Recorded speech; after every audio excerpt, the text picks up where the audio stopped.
मला अतिशय मनापासून समाधान आहे, कारण कोस्टल रोडच्या संदर्भात 25 वर्ष केवळ चर्चा व्हायची।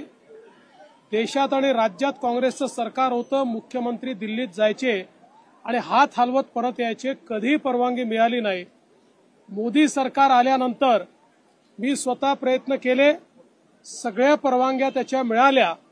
त्या मिळाल्यानंतर आमच्यासमोर ऑप्शन होता, त्यावेळी MMRDA देखील आणि MSRDC देखील हा पूल करायला तयार होतं, पण त्यावेळी आमच्या मित्रपक्षाच्या आग्रहास्तव, उद्धवजींच्या आग्रहास्तव मी हे काम महानगरपालिकेला करण्याकरता दिलं आणि त्यानंतर या कामाची मध्यंतरी काय परिस्थिती होती आपण सगळ्यांनी बघितली।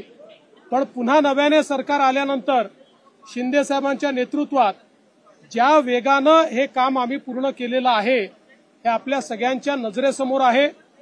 त्यामुळे खऱ्या अर्थानं महायुतीच्या सरकारमध्येच सुरू केलं आणि महायुतीच्याच सरकारने हे काम पूर्ण केलेलं आहे।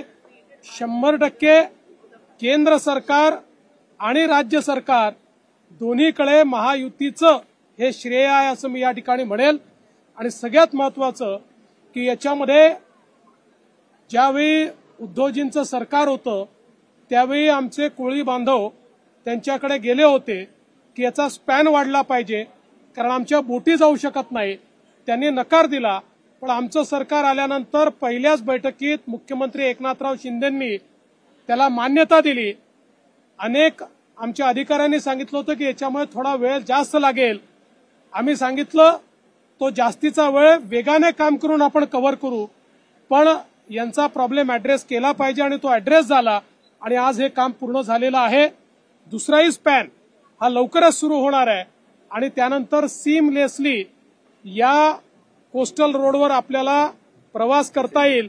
त्यामुळे मला अतिशय मनापासून आनंद आहे की ज्या कामाची आम्ही सुरुवात केली ते काम आज पूर्णत्वाकडे चाललेलं आहे।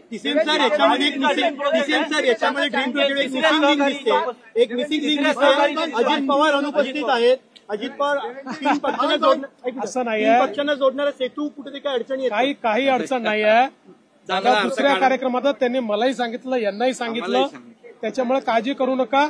दादा याच रोडने प्रवास करून जाणार आहे। सेतू कुठे 3 पक्षांना जोडणारा सेतू, 3 पक्षांना जोडणारा सेतू ओला दुष्काळ झालेला आहे। देवेंद्र, तुमचं आणखी एक शक्तीपीठ आणि